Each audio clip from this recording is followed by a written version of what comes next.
Alors ce soir, j'aimerais vous parler du travail que le Seigneur fait dans l'Église dans ces derniers temps.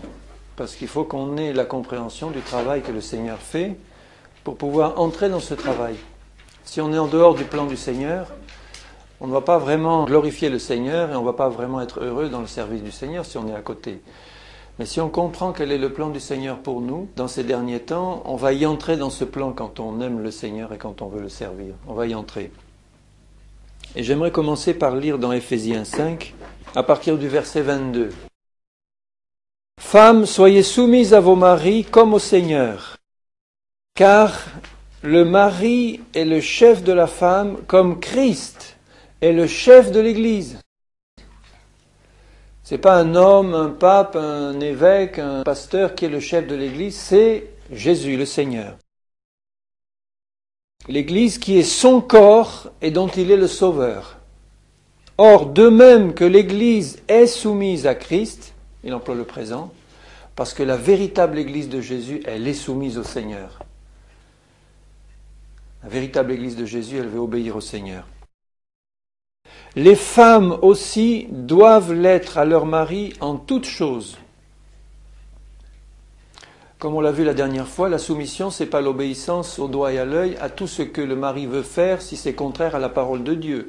Mais la soumission, c'est une attitude de cœur, d'amour, pour ne pas se rebeller contre l'autorité du mari, mais écouter ce qu'il dit, écouter ce que dit le Seigneur, et puis obéir à tout ce que le mari dit et fait selon le Seigneur.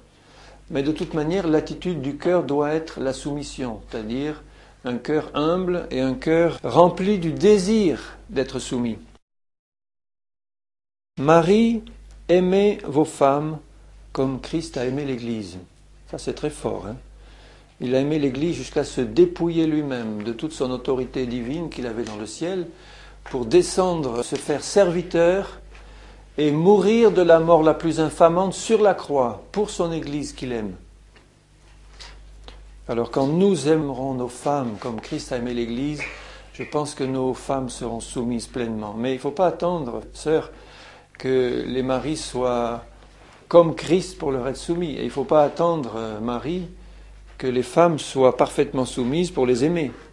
Il parle individuellement à l'un et à l'autre, mais nous avons notre responsabilité. Mais si je commençais par lire ça, c'est parce que je crois que dans les derniers temps, quand on a compris quelle est la relation de Jésus avec son Église, d'une part, on a compris quelle est la relation entre mari et femme, parce que le Seigneur va restaurer les couples et les familles dans les derniers temps, comme il l'a toujours voulu. Et ça fait partie du travail du Seigneur dans les derniers temps. Le Seigneur veut enlever une Église glorieuse, sans ride ni tache, donc il ne va pas supporter les choses qu'il supportait jusqu'ici. Il est dit que le jugement du Seigneur commence par son peuple, son Église, et comme nous sommes dans les temps de la fin, ceux qui vont résister à la volonté de Dieu vont se mettre sous le jugement du Seigneur. C'est très sérieux. Mais Dieu est un Dieu d'amour, et il ne commence pas par faire tomber les jugements, il commence par nous prévenir, nous annoncer sa parole, et nous inviter par son esprit à entrer dans l'obéissance, dans la soumission à sa parole. Et alors là, la bénédiction du Seigneur vient. Mais il ne servirait à rien de vouloir faire des grandes choses pour Dieu si dans le cœur, notre cœur n'est pas soumis au Seigneur en toutes choses. Seigneur, c'est ton œuvre, Seigneur, c'est toi qui fais. Seigneur, moi je ne suis qu'un serviteur et tu me conduis dans tes plans. Mais je ne veux que t'obéir et être soumis. Alors là, Dieu va organiser les choses comme il le veut. Et on ne va pas assister à cette pagaille à laquelle on assiste aujourd'hui, cette division dans l'Église du Seigneur. Partout, on ne voit que des décombres. Le Seigneur est en train de les relever. Je relis le verset 25. « Marie, aimez vos femmes comme Christ a aimé l'Église et s'est livré lui-même pour elle, afin de la sanctifier, après l'avoir purifiée par l'eau et la parole, afin de faire paraître devant lui cette Église glorieuse, sans tache, ni ride, ni rien de semblable, mais sainte et irréprochable. » Voilà le plan du Seigneur dans les derniers temps. Ça a toujours été son plan de tout temps, mais comme il revient bientôt et qu'il va enlever une épouse glorieuse qui s'est préparée pour son Seigneur, il est en train, par amour pour son épouse, de la purifier. Et c'est ainsi que nous, maris, nous devons nous comporter, je dis ça entre parenthèses, c'est en passant, vis-à-vis de nos femmes. Si nous avons dans notre cœur l'amour du Seigneur Jésus pour son Église, nous allons comprendre l'attitude que nous devons avoir en tant que mari vis-à-vis de nos femmes. C'est la même relation que celle de Christ à son Église, c'est-à-dire il est le Seigneur et le Maître, de même que le mari est le Seigneur et le Maître de sa femme, mais Jésus s'est abaissé jusqu'à être serviteur et a donné sa vie pour son Église, pour son peuple.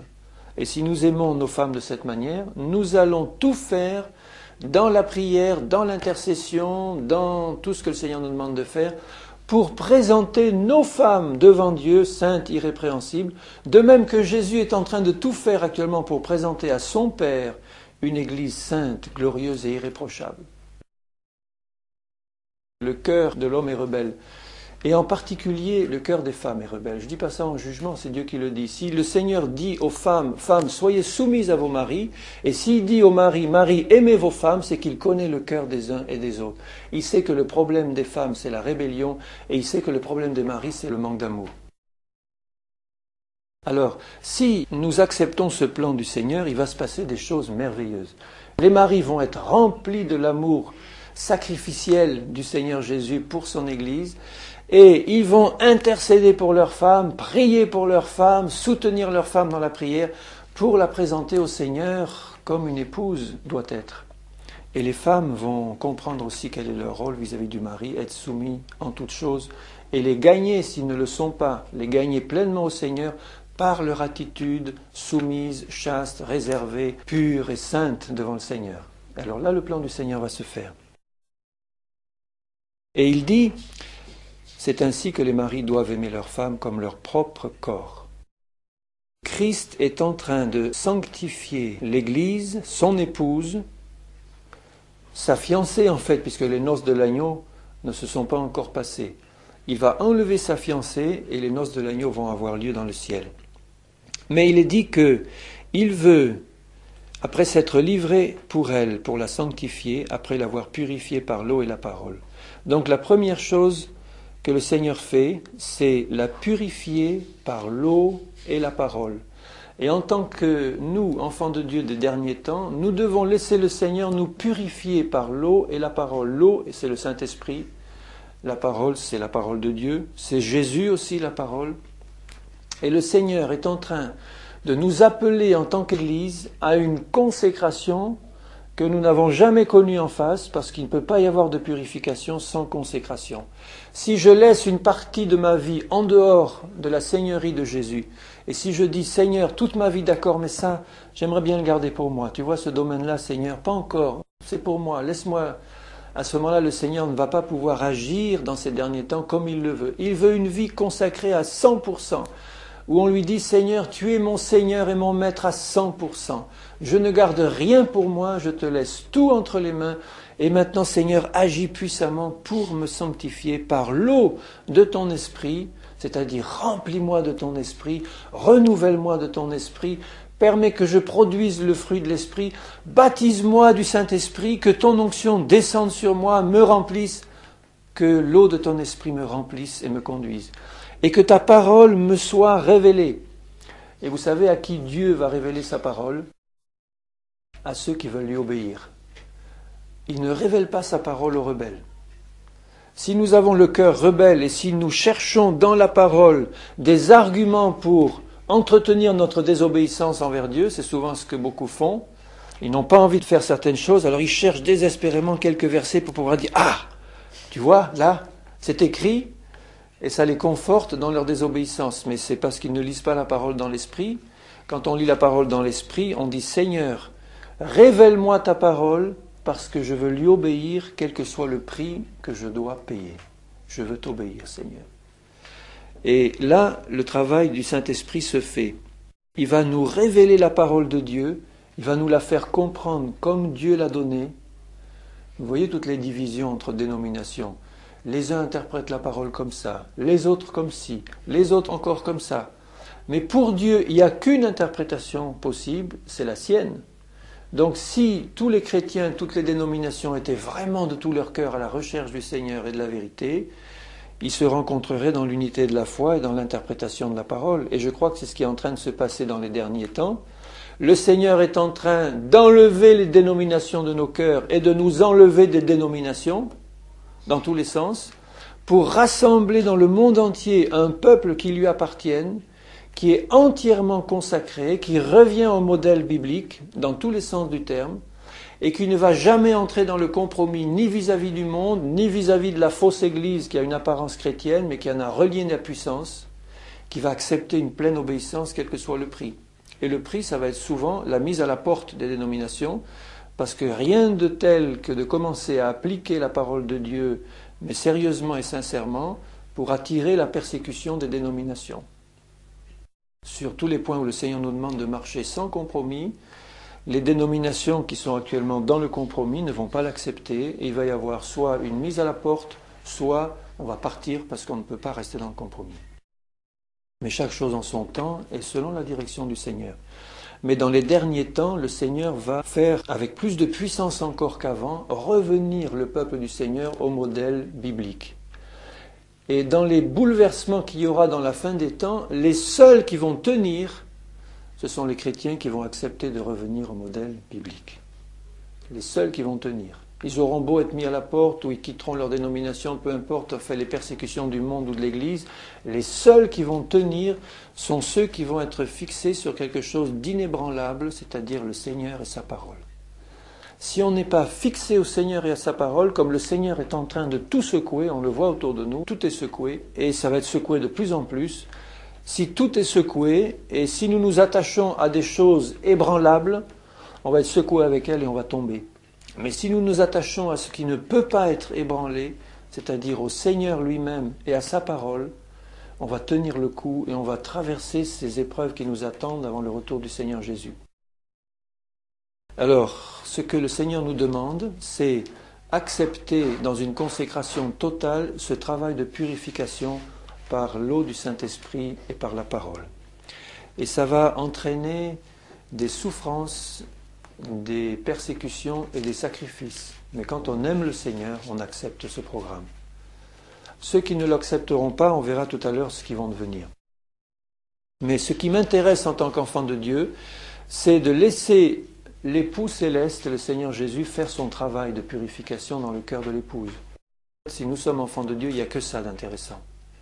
Moi, ça ne m'intéresse pas d'appartenir à des groupes ou à des églises qui veulent vivre un confort spirituel tranquille dans le compromis. Ça ne m'intéresse absolument pas. Ça ne m'intéresse pas non plus de prêcher la parole de Dieu à des âmes qui ne veulent pas sincèrement la suivre. Mais quand on sent la soif de la parole de Dieu, ça c'est une grande bénédiction. Je rends grâce au Seigneur pour la grâce qu'il peut me donner de prêcher la parole à des cœurs qui ont soif. Parce que ça c'est une grâce de Dieu. Et aussi de pouvoir la recevoir du Seigneur dans une révélation qui est donnée à celui qui veut obéir au Seigneur. Alors, il veut la purifier tout d'abord, et il dit afin de la sanctifier après l'avoir purifiée. Donc si on recommence par le début, c'est d'abord la purifier, et ensuite la sanctifier. Il y a une différence importante entre la purification et la sanctification. Parce que la purification nous est donnée par l'eau et la parole, et la parole, c'est aussi Jésus qui a versé son sang. Nous savons que le sang de Jésus purifie par son esprit, il purifie par sa parole, il purifie par son sang. Il y a une action de purification qui se fait par la foi en Jésus et en sa parole, qui enlève le péché. Et il y a une action de sanctification qui se fait pour traduire dans notre vie de tous les jours, dans nos pensées, dans nos paroles, dans nos actions, dans tout ce que nous faisons, pour traduire cette purification que Jésus nous a donnée par la foi en son sang et par la foi en sa parole. Il faut que ça se traduise dans toute notre vie. Le travail du Seigneur, il ne se limite pas à laver nos péchés, il veut que le péché disparaisse de nos paroles, de nos pensées, de nos gestes, et peu à peu, jour après jour, par l'obéissance, il sanctifie, il nettoie, il coupe, il taille, jusqu'à ce que cette Église glorieuse, sans tache et sans ride, soit prête. Alors le but final de ce travail, c'est de faire paraître devant lui cette Église glorieuse, sans tache, ni ride, ni rien de semblable, mais sainte et irréprochable. Il n'y a que le Seigneur qui peut faire ça. Mais il ne pourra le faire que si nous le laissons faire. si nous décidons de consacrer nos vies au Seigneur en disant « Seigneur, je t'en supplie, j'en ai assez des compromis, j'en ai assez de chauffer des bancs d'église, j'en ai assez d'être un inutile dans ton champ, je veux Seigneur être rempli de ton Saint-Esprit, je veux que tu me sanctifies, que tu me purifies et que tu te serves de moi dans ces derniers temps. » Quand on est brebis du Seigneur, il doit y avoir ce cri au fond du cœur « Seigneur, fais ça dans ma vie. Fais-le maintenant et fais-le jusqu'au dernier jour de ma vie ou jusqu'à ton retour. Je te donne ma vie en entier. Fais de moi ce que tu veux. » Et ça va faire mal parce qu'il va nous montrer pas à pas là où il faut couper, là où il faut trancher, là où il faut faire un sacrifice pour le Seigneur, pas au sens religieux des œuvres, mais où il faut couper quelque chose auquel on est attaché plus qu'au Seigneur. Mais on aime ça, hein? Amen, on aime ce travail. On fait partie de l'épouse du Seigneur. Quand on voit le but du Seigneur, on dit « Mais Seigneur, hâte-toi de faire ça en moi. Je ne veux pas retarder ta venue ou faire que des âmes se perdent ou faire que l'Église du Seigneur soit encore languissante et abattue à cause de mon attitude timide et réservée vis-à-vis de ton action parce que je ne veux pas me laisser transformer par toi. Seigneur, je veux. » Ça va imposer des choses difficiles et dures, mais dures pour ma chair, pas dures pour mon cœur. Mon cœur va accepter le travail du Seigneur. Mon cœur est désireux de faire le travail du Seigneur. Je vais accepter de passer dans la moulinette du Seigneur. Et plus ma décision de lui donner ma vie sera totale et complète, plus le travail du Seigneur va se faire en profondeur et en rapidité, parce qu'il sait qu'il revient bientôt, et il a besoin d'agir rapidement et en profondeur. Alors ça, c'est le plan du Seigneur. Et si on rapproche ce passage d'Apocalypse 19, verset 5 et suivant, « Une voix sortit du trône, disant, « Louez notre Dieu, vous tous ses serviteurs, vous qui le craignez, petits et grands. » La seule louange que Dieu apprécie vraiment, c'est la louange qui vient de cœurs qui le craignent, c'est-à-dire qui veulent lui obéir. Le Seigneur n'a que faire de la louange de rebelles. Au contraire, il dit que si ton cœur est rebelle, et si tu pries même ou si tu le loues, c'est une abomination devant Dieu. Parce que Dieu n'a que faire de la louange et de la prière des rebelles. Mais un cœur obéissant et un cœur qui craint Dieu et qui le loue, là le Seigneur est glorifié. Et il dit, au verset 6, « J'entendis comme une voix d'une foule nombreuse, comme un bruit de grosses eaux, comme un bruit de fort tonnerre, disant, Alléluia, car le Seigneur notre Dieu Tout-Puissant est entré dans son règne. » Il faut que Jésus entre dans son règne dans notre vie personnelle, dans l'Église, et il va régner sur le monde.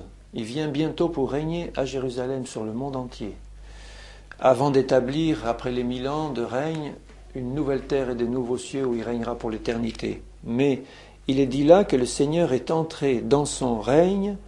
Réjouissons-nous et soyons dans l'allégresse et donnons-lui gloire, car les noces de l'agneau sont venues et son épouse s'est préparée.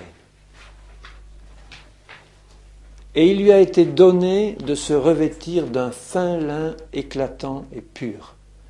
Et ce fin lin, c'est la justice des saints. C'est tout le travail de purification et de sanctification du Seigneur.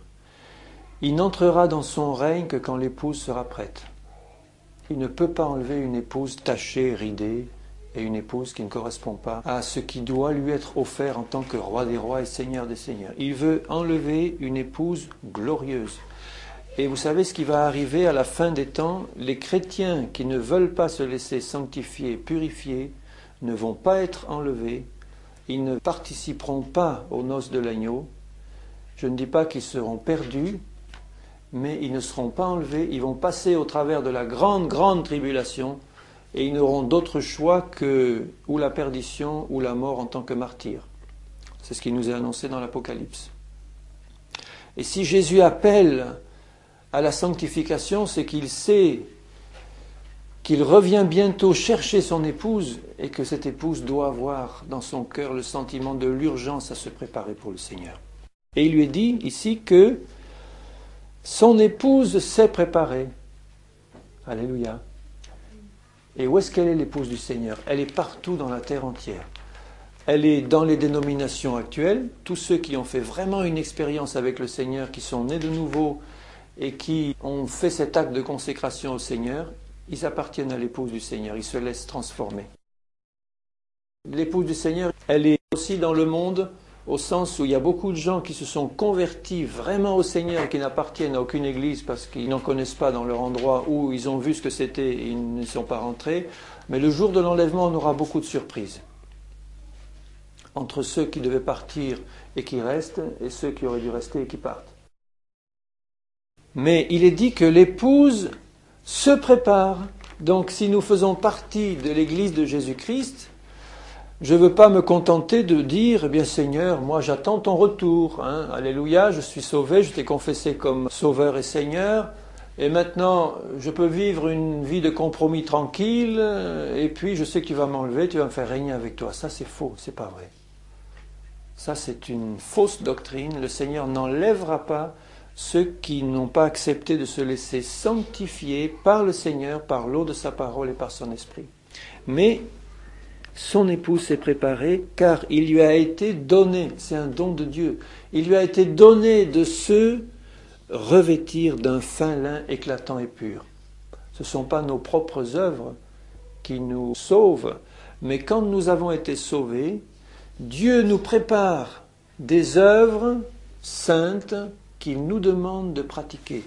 Et c'est un signe aussi de la nouvelle naissance, parce que si nous disons que nous sommes sauvés par la foi en Jésus, et qu'ensuite nous ne voulons pas pratiquer les œuvres de sainteté, de justice qu'il nous demande de pratiquer, moi je me pose des questions sur la réalité de la conversion au départ. Quand on est vraiment converti au Seigneur, même si on n'est pas encore complètement sanctifié, on désire l'être et on dit « Seigneur, tu vas agir dans ma vie pour m'enseigner, me révéler ta parole, et tout ce que tu vas me montrer, je vais le faire, Seigneur, quel que soit le coût. » Et là, Dieu me donne la grâce et il me donne la révélation de ses œuvres, tout ce que je dois faire, son plan pour ma vie, son plan pour ma famille, pour moi dans les derniers temps, et je vais entrer pleinement dans la bénédiction. Il lui a été donné de se revêtir d'un fin lin, c'est la justice des saints, qui nous est donnée par Dieu, mais que nous devons pratiquer, nous devons nous en revêtir. Ce n'est pas Jésus qui va nous en revêtir de celle-là, mais il lui a été donné de se revêtir. C'est comme si Jésus nous présente la robe de mariée. Qui est-ce qui revêt la robe de mariée? C'est la mariée elle-même. Elle se revêt, elle se prépare, elle se fait belle pour son fiancé qui l'attend, qui va être son époux bientôt. Jésus nous présente sa robe de sainteté, de justice, et il nous dit, est-ce que tu veux t'en revêtir, oui ou non? Est-ce que tu veux quitter tes oripeaux souillés, tachés? Est-ce que tu veux te revêtir? Et une fois que tu t'en es revêtu, est-ce que tu veux bien surveiller à ne pas tacher cette robe? Ou en tout cas, si elle est tachée, reviens vite, mon sang, efface ces taches. Et l'ange me dit, heureux ceux qui sont appelés au festin des noces de l'agneau. Heureux. Parce qu'il y a beaucoup d'appelés mais peu d'élus. Et les élus, ce sont les appelés qui ont répondu oui. Ça ne dépend pas du caprice de Dieu. Dans Apocalypse, toujours, au chapitre 2, le Seigneur parle aux églises. Et j'aimerais qu'on regarde certaines des choses qu'il dit à l'église, à celle qu'il est en train de préparer pour son épouse et qu'il veut purifier et sanctifier. Au chapitre 2 et 3 de l'Apocalypse, il parle à 7 églises, qui sont des églises qui ont existé. Sur le plan symbolique, on peut aussi en retirer des enseignements pour nous, Église du Seigneur, parce que quand il parle à ces églises-là, il parle à nous aujourd'hui, à l'Église du Seigneur. Et il nous dit au chapitre 2, c'est Jésus qui parle, écrit à l'ange de l'Église d'Éphèse, « Je connais tes œuvres, ton travail, ta persévérance. Je sais que tu ne peux pas supporter les méchants, que tu as éprouvé ceux qui se disent apôtres et qui ne le sont pas, que tu les as trouvés menteurs. Tout ça, c'est très bon. Que tu as de la persévérance, que tu as souffert à cause de mon nom et que tu ne t'es pas lassé. » C'est magnifique ça comme portrait. « Mais ce que j'ai contre toi, » si j'entendais le Seigneur me parler comme ça, je dirais attention, il y a quelque chose qui ne va pas là. « Ce que j'ai contre toi, vous vous rendez compte? Mais ce que j'ai contre toi, c'est que Tu as abandonné ton premier amour, ton amour premier, celui que tu avais pour moi au début. Tu l'as abandonné, tu es rentré dans la routine. Tu es rentré dans quelque chose où tu as laissé diminuer ce premier amour. Ça peut arriver dans des couples aussi. Quand on se connaît au début, c'est tout nouveau, tout beau.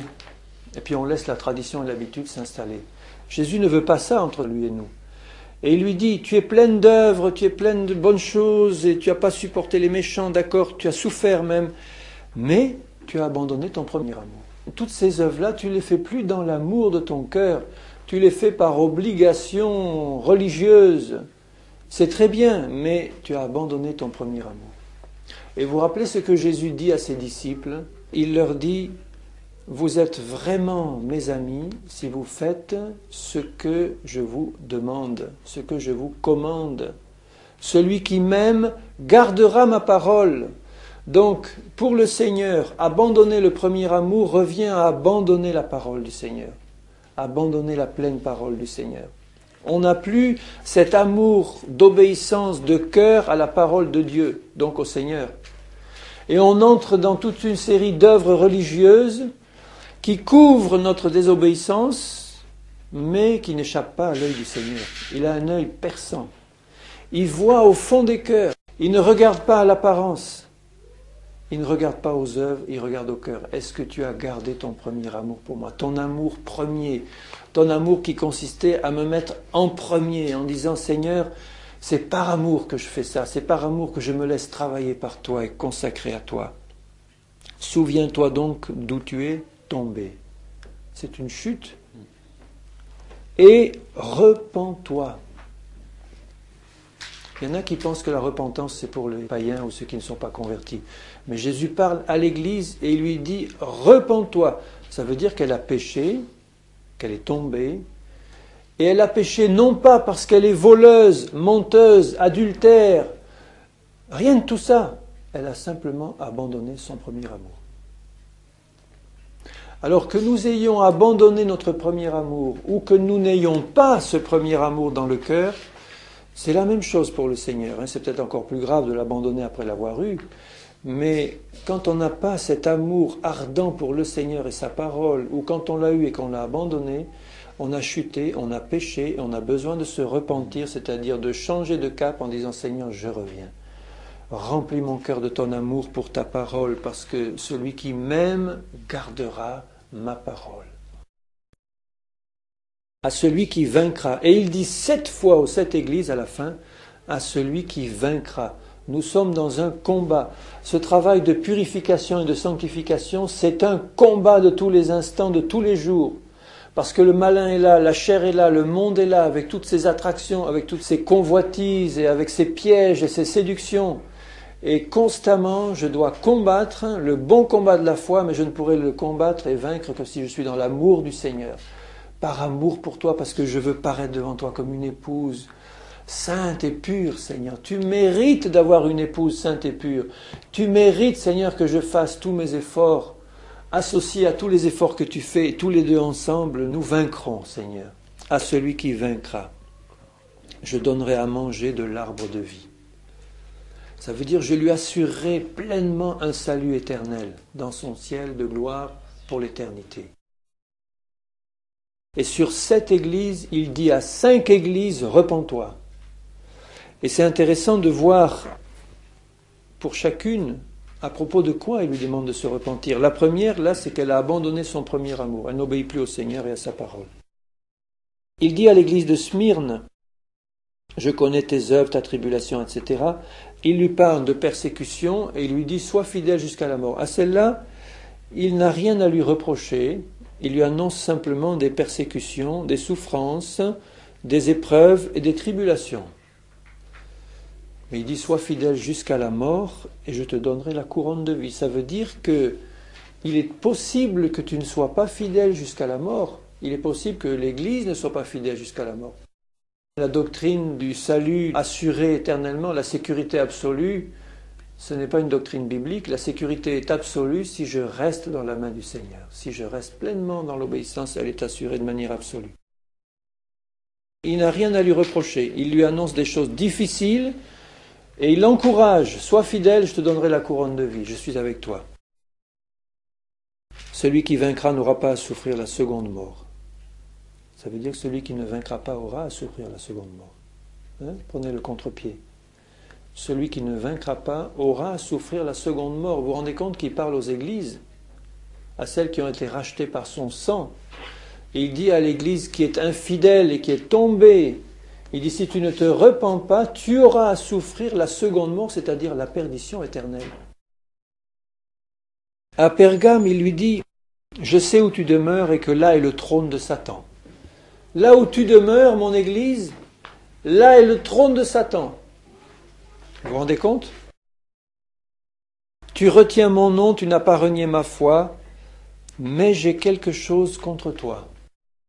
C'est que tu as là, ça veut dire chez toi, tu as là des gens attachés à la doctrine de Balaam, qui enseignait à Balak, etc. Tu as au milieu de toi des gens qui sont associés à des fausses doctrines et qui les enseignent. Et tu les supportes.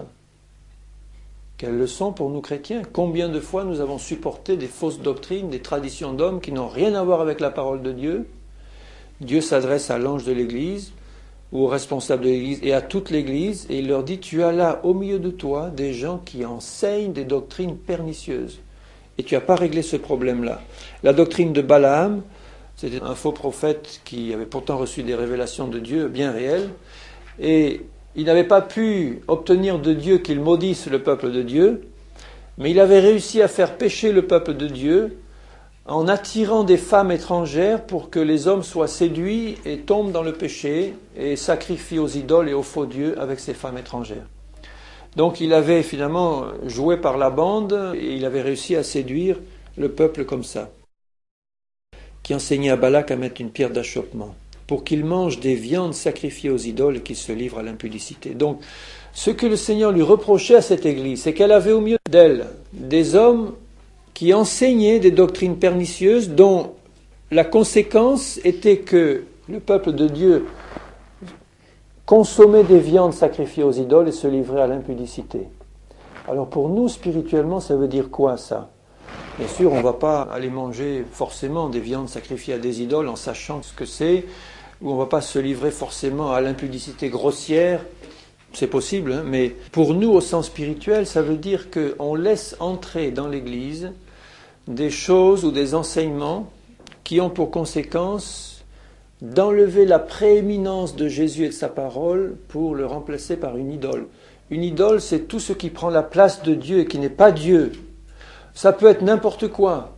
Ça peut être ma dénomination, c'est une idole, ou mon église, c'est une idole, ou mon pasteur, c'est une idole, ou même le travail que le Seigneur m'a donné, c'est une idole. Ça peut être n'importe quoi, mais si ça remplace la position prééminente de Jésus dans ma vie, c'est une idole. Et il y a des enseignements qui introduisent des idoles dans le cœur des enfants de Dieu, parce qu'ils remplacent le Seigneur et sa parole par quelque chose d'autre. À partir du moment où on enseigne à quelqu'un de désobéir au Seigneur, même si on ne dit pas que c'est une désobéissance, mais si on enseigne des doctrines qui sont en fait des désobéissances au Seigneur, on est en train d'introduire des idoles dans l'Église. Parce que le propre d'une idole, c'est une désobéissance au Seigneur. On fait quelque chose qui déplaît au Seigneur. On a remplacé le Seigneur par quelque chose d'autre. Toute fausse doctrine introduit une idole. On s'incline devant quelque chose qui n'est pas la parole de Dieu, qui n'est pas le Seigneur. L'impudicité, c'est tout ce qui touche à l'impureté au sens strict du terme, c'est-à-dire l'impureté sexuelle, la prostitution, au sens sexuel. Et puis l'impudicité au sens spirituel, c'est la prostitution spirituelle, se tourner vers des choses qui ne sont pas, encore une fois, la parole du Seigneur, c'est de la prostitution, ou se tourner vers quelque chose qui n'est pas le Seigneur, ou quelqu'un qui n'est pas le Seigneur. Mais l'idée de base, c'est prostitution, on quitte le vrai mari, le vrai fiancé, pour s'attacher à quelqu'un qui n'est pas le vrai mari, l'Antichrist et ses doctrines, Satan et ses doctrines. Et là, tu supportes ça et tu laisses faire. Tu as des gens au milieu de toi attachés. Repens-toi donc, sinon je viendrai à toi bientôt et je les combattrai avec L'épée de ma bouche, la parole du Seigneur, l'épée. Il faut que nous osions prêcher la parole de Dieu telle qu'il la donne. Que nous soyons prédicateurs, que nous soyons hommes et femmes, simples témoins de Christ, que nous osions dire Jésus a dit. Ça, c'est l'épée de l'esprit. Et l'épée de l'esprit, elle tranche entre l'erreur et la vérité. Il faut que nous osions la dire sans compromis, avec amour, mais que nous osions la dire. Le Seigneur a dit, j'ai étudié sa parole, c'est comme ça. L'impudicité entre aussi dans l'Église par une grande porte ouverte, c'est les divorces et remariages de chrétiens. Je ne parle pas des péchés sexuels qu'on encourage indirectement, c'est-à-dire au niveau des jeunes, on enseigne plus sérieusement ce que c'est que le flirt, les vraies fiançailles au nom du Seigneur, sortir ou pas sortir, les impuretés à ce niveau-là, ouvrent la porte dans l'Église à l'action de Satan et à l'impureté sexuelle et à la convoitise. Mais quand on enseigne qu'un chrétien peut divorcer pour certaines raisons et qui peut se remarier, on introduit l'adultère dans l'Église, on introduit l'impudicité, on introduit toutes ces abominations que Jésus ne veut pas. Jésus permet la séparation pour cause d'adultère, mais il ne permet pas le remariage, c'est très clair. Et il dit à ceux qui sont séparés, eh bien vous restez là, vous intercédez pour celui qui s'est égaré, et tu attends, et tu attends, et tu persévères, et moi je suis avec toi dans ce cas-là. Si on ne le fait pas, on introduit l'impudicité. Il y a des églises maintenant, et ça existe, où il y a 2/3 des chrétiens qui sont divorcés et remariés. Le problème, c'est quand on ne reconnaît pas ça comme péché. Quand on le reconnaît comme péché en disant « Seigneur, j'ai fauté, j'ai pas compris, je n'étais pas éclairé, maintenant que j'entends ta parole, mais je réalise, je comprends, je te demande pardon, Seigneur, et maintenant fais-moi la grâce, montre-moi la solution, qu'est-ce que je dois faire? J'ai été marié, divorcé 3 fois, et maintenant je suis là avec la 3e, qu'est-ce qu'il faut faire, Seigneur? Donne-moi la grâce de me révéler ta pensée pour que j'aille pas plus loin dans la catastrophe. » Et Dieu va montrer la solution à ce moment-là. Mais parce qu'on s'est repenti, on a reconnu ça comme un péché. Que celui qui a des oreilles entende. Thyatire, au verset 18, il dit « Je connais tes œuvres », verset 19, « ton amour, ta foi, ton fidèle service, ta constance et tes dernières œuvres plus nombreuses que les premières. » Il y a beaucoup d'églises qui aimeraient bien être décrites comme il l'a décrit là. Tes œuvres, ton amour, ta foi, l'amour, la foi, les choses les plus importantes, ton fidèle service, ta constance. Mais ce que j'ai contre toi, le Seigneur va rien laisser de côté. Dans ces derniers temps où il nous demande de nous préparer, il va mettre le doigt sur la moindre tâche. Il nous donne aussi la grâce de l'effacer, mais il va mettre le doigt sur la moindre tâche, la moindre ride. Ce que j'ai contre toi, comment était-ce possible dans une église comme ça, c'est que tu laisses la femme Jézabel, qui se dit prophétesse. Jézabel était la femme d'un affreux roi Akab, un roi apostat, qui avait introduit l'idolâtrie et l'occultisme et le satanisme dans le peuple du Seigneur. Donc là, spirituellement, c'est des faux prophètes ou fausses prophétesses qui parlent de la part du Seigneur pour enseigner des choses mauvaises. C'est exactement le même problème que l'autre. Enseigner et séduire mes serviteurs pour qu'ils se livrent à l'impudicité et qu'ils mangent des viandes sacrifiées aux idoles. Le même problème dans cette église. Et là, en plus, c'est fait par une femme qui se dit prophétesse. Je lui ai donné du temps pour qu'elle se repente. Et elle ne veut pas se repentir. Vous voyez comme le Seigneur est bon. Il lui a parlé. Cette femme, ça peut être une femme réelle qui se dit prophétesse, ou ça peut être une partie de l'Église qui se dit avoir reçu des révélations de Dieu, qui est en train d'enseigner des abominations et des fausses doctrines qui vont pousser le peuple de Dieu dans des directions qui ne sont pas celles du Seigneur. Je lui ai donné du temps pour qu'elle se repente. Ça veut dire je lui ai parlé, je lui ai montré que c'était faux, et elle ne veut pas. Il ne dit pas, elle ne s'est pas du tout rendue compte. Elle ne veut pas se repentir de son impudicité. Pour le Seigneur, il faut qu'on comprenne bien que tout ce qui nous tient à l'écart de la vérité, c'est de l'impudicité. C'est de l'impureté, c'est de la prostitution spirituelle. Si je suis une doctrine qui n'est pas la parole de Dieu, pour le Seigneur, je me suis écarté de l'époux et de sa parole, et je suis dans l'impureté.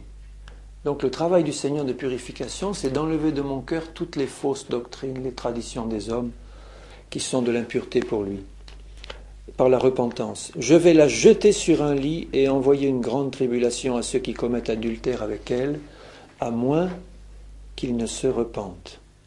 Et frères et sœurs, c'est ce qui arrive aujourd'hui. Le Seigneur va envoyer, écoutez bien, le Seigneur va envoyer sur toute la partie de l'Église qui se dit Église de Jésus, mais qui ne veut pas abandonner les traditions des hommes, les fausses doctrines et les choses qui actuellement sont considérées par Dieu comme de l'impudicité. Le Seigneur va envoyer une tribulation telle sur cette partie de l'Église qu'elle sera jetée sur un lit spirituellement, c'est-à-dire elle sera mise à terre, elle sera livrée au spectacle de tous. On verra qu'elle a été dans l'adultère. Elle sera jetée sur un lit et envoyer une grande tribulation à ceux qui commettent adultère. Je ferai mourir de mort ses enfants. Ça peut être physique, ça peut être spirituel, mais il y aura un jugement. Tous ceux qui ont accepté de suivre ces doctrines et qui ne vont pas se repentir seront punis de mort par le Seigneur. C'est des choses sérieuses. Et toutes les églises connaîtront que je suis celui qui sonde les reins et les cœurs, et je vous rendrai à chacun selon vos œuvres. Ce sont des paroles d'amour. On parle toujours d'un doux Jésus qui est gentil, mignon, qui pardonne tout. Mais est-ce qu'on regarde ces paroles qui sont des paroles fortes? Je ferai mourir de mort ses enfants. C'est des paroles qu'il faut mettre dans nos cœurs aussi. Et toutes les églises connaîtront, toute l'église connaîtra qui marche avec Dieu et qui ne marche pas avec Dieu. On verra quels sont les serviteurs de Dieu qui sont fidèles, ceux qui ne le sont pas. Dieu va mettre toutes choses à nu. Il va dévoiler les choses cachées. Il jettera les incrédules et les impudiques sur des lits de douleur et de tribulation. Mais à vous, tous les autres de Thyatire, qui ne reçoivent pas cette doctrine, pourquoi ils ne la reçoivent pas? Parce qu'ils ont écouté, ils ont comparé, ils ont interrogé le Seigneur, ils ont lu la parole, ils ont dit non, ça va pas. C'est pas du Seigneur, je la refuse. Je la refuse.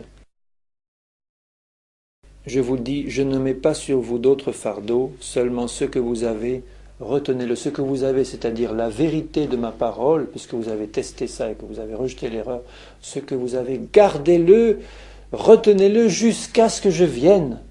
Gardez fidèlement toute la vérité que je vous montre, et tout ce que je vais vous montrer comme vérité, gardez-la.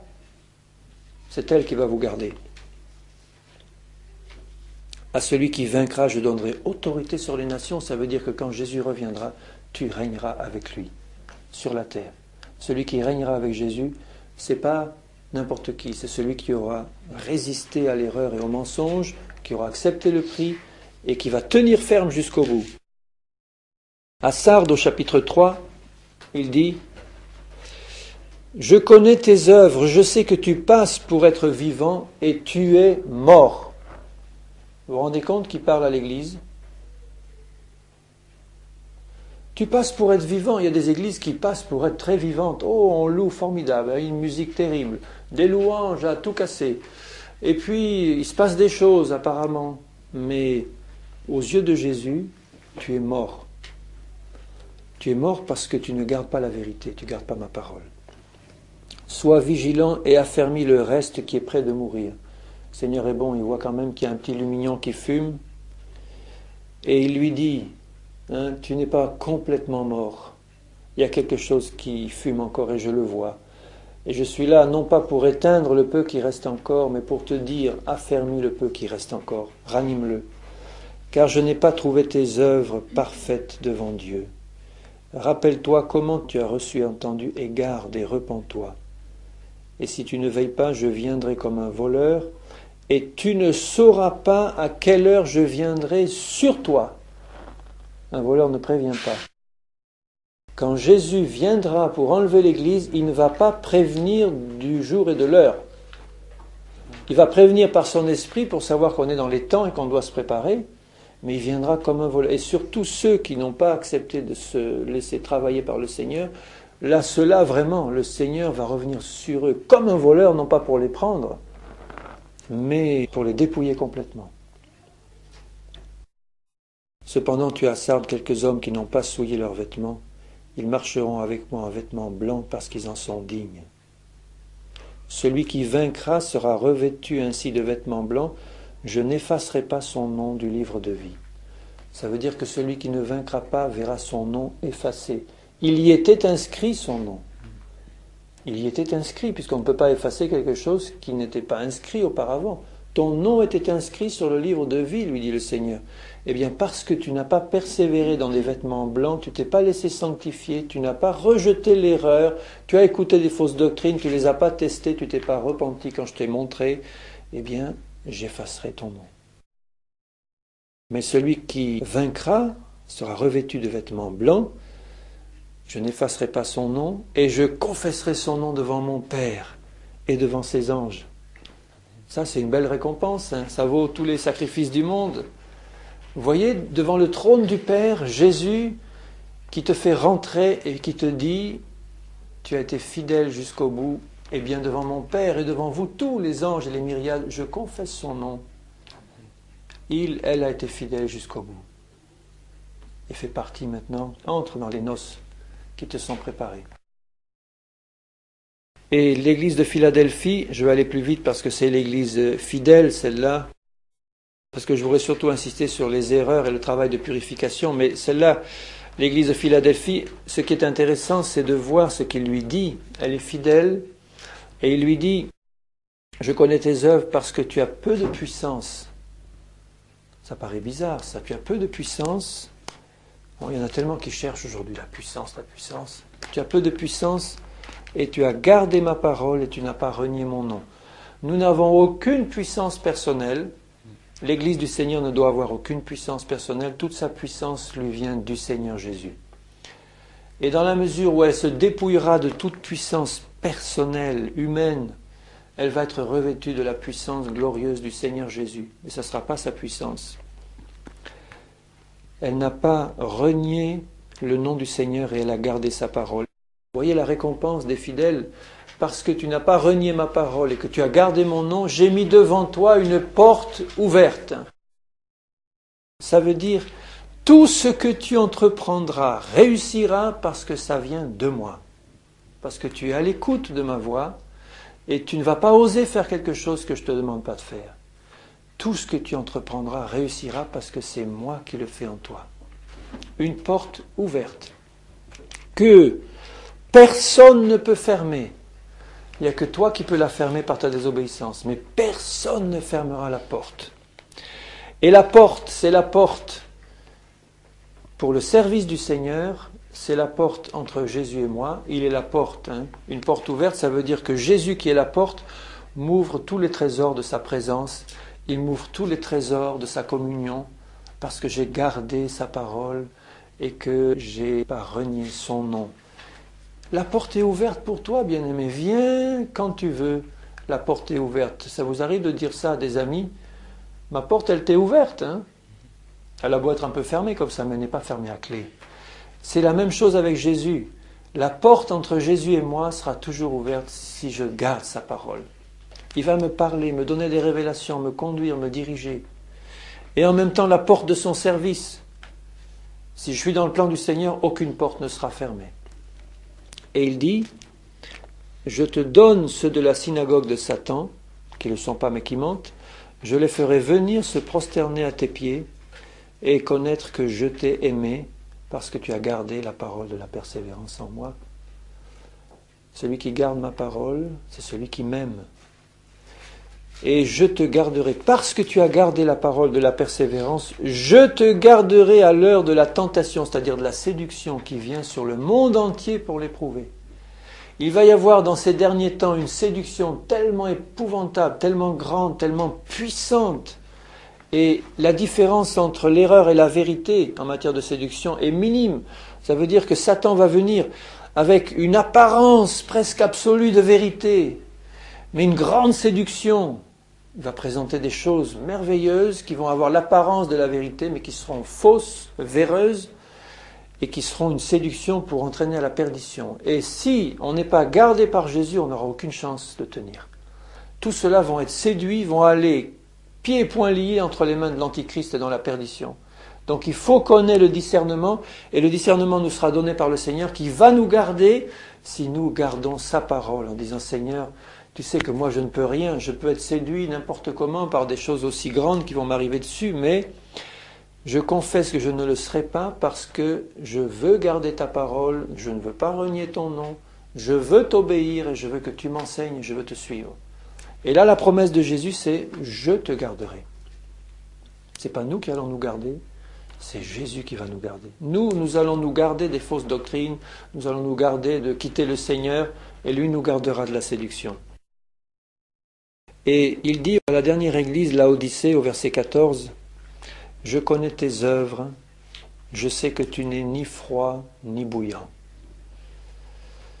Puisses-tu être froid ou bouillant? J'ai souvent remarqué que ce qui devenait le plus bouillant pour le Seigneur après, c'est ceux qui avaient été les plus froids avant.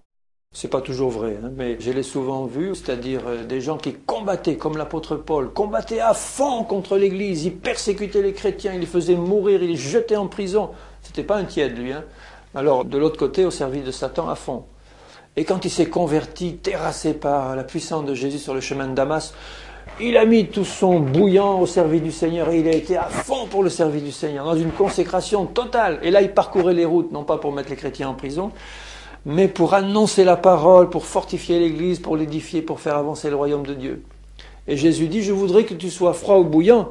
Si tu es froid, au moins tu as une chance d'être vraiment bouillant, mais si tu es tiède, parce que tu es tiède et que tu n'es ni froid ni bouillant, je te vomirai de ma bouche. Ça veut dire que tu y étais dedans. Tu y étais dedans, tu étais là dedans, au fond. Et parce que c'est tiède, je te vomirai de ma bouche. Parce que tu dis, alors quel est le signe de la tiédeur? Je suis riche, je me suis enrichi, je n'ai besoin de rien. L'église tiède. Et tu ne sais pas que tu es malheureux, misérable, pauvre, aveugle et nu. Il lui dit maintenant, je te préviens, mais repens-toi, je te conseille d'acheter de moi de l'or éprouvé, des vêtements blancs. Acheter, ça veut dire qu'il ne va pas le payer par ses œuvres, mais ça veut dire que tu vas te repentir et que tu vas enfin décider de faire tous les efforts pour recevoir du Seigneur ce qu'il veut te donner. Tu vas acheter de moi la sainteté. Elle te est donnée gratuitement, la sainteté, tu n'auras pas à la payer. Mais tu vas faire un effort pour lire ma parole, tu vas faire un effort pour me prier, tu vas faire un effort pour avoir une vie de prière plus conséquente, tu vas avoir un effort pour lire ma parole et la méditer d'une manière un peu plus sérieuse, pour que je puisse travailler en toi par mon esprit et t'enseigner. Ces choses ne viendront pas automatiquement sur toi. Si tu ne pries pas, si tu ne lis pas ma parole, si tu ne fais pas ces choses toi-même, le Seigneur ne les fera pas pour toi. Mais quand tu les fais, mon esprit va travailler en toi pour te transformer. Et moi, dit le Seigneur, je vais te transformer, te changer. Mais tu dois faire cet effort dans ma communion. Et parce que tu ne le fais pas, je t'engage à le faire. Et un collier pour oindre tes yeux pour que tu vois. Moi, je reprends et je châtie tout ce que j'aime. Aie donc du zèle et repens-toi. Je me tiens à la porte et je frappe. Si quelqu'un entend ma voix et ouvre la porte, j'entrerai chez lui et je souperai. On utilise souvent ce verset pour les inconvertis, mais c'est à l'Église qui parle. C'est pas à quelqu'un qui ne connaît pas le Seigneur. Il frappe à la porte de l'Église de Laodicée, la tiède, et il lui dit, je suis ton époux, je reviens bientôt, je veux rentrer pour te changer, te rendre bouillante. Le Seigneur frappe, il ne veut pas violer notre volonté. L'église de Laodicée peut très bien dire, Seigneur, je suis très bien comme ça, j'ai besoin de rien, reste où tu es, Seigneur, j'ai besoin de rien, je suis riche, je suis tranquille, j'ai des beaux bâtiments, j'ai plein de sous dans la caisse, on a 1500 personnes dans l'église, on fait des louanges merveilleuses, on a tout ce qu'il faut, mais Jésus dit, tu es tiède parce que tu as rejeté ma parole. Je frappe. Tu veux me laisser rentrer? Je veux souper avec toi. C'est merveilleux cette image, souper dans l'intimité avec toi. Je veux t'apprendre à retourner aux pieds de ton Seigneur pour recevoir de lui sa nourriture, la vraie. Quand le Seigneur nous montre l'urgence qu'il y a dans ces derniers temps à le laisser achever cette préparation de l'Église, eh bien ça doit amener des changements dans notre vie. Et il va y en avoir des changements que le Seigneur va nous montrer à tous les niveaux. Et on doit être décidé à obéir au Seigneur de bon cœur. Ça va entraîner des persécutions et des souffrances. Je crois que l'Église des derniers temps va revenir au modèle de la parole de Dieu, Ça va être des églises de maison, des petits groupes informels qui seront dirigés par des ministères choisis par Dieu, envoyés par le Seigneur, qui vont faire une action puissante dans ces derniers temps, qui seront remplis du Saint-Esprit et de feu, et qui vont aller évangéliser, qui vont se préparer à la venue du Seigneur. Et les grandes églises institutionnalisées, elles vont rentrer à flot dans le corps de la prostituée, dont je n'ai pas eu le temps de parler ce soir, mais de même que l'épouse se prépare, la prostituée se prépare. Et la prostituée, c'est le rassemblement de toutes les églises apostates sous la direction de Rome. Pas seulement l'Église catholique romaine, mais toutes les églises apostates qui ont renié la plénitude de la vérité et qui ont décidé de s'associer à l'Église de Rome sera constituée par la prostituée. On voit ça dans Apocalypse 17, clairement. Mais j'en parlerai la prochaine fois. Je préférais parler d'abord de l'épouse que de la prostituée. Nous voulons faire partie de l'épouse et pas de la prostituée. Donc, faire un choix très clair et net, et dans les derniers temps, personne ne pourra rester entre deux chaises. Personne ne pourra choisir l'un ou l'autre. Et nous choisissons l'épouse du Seigneur parce qu'on l'aime. Amen. Alléluia.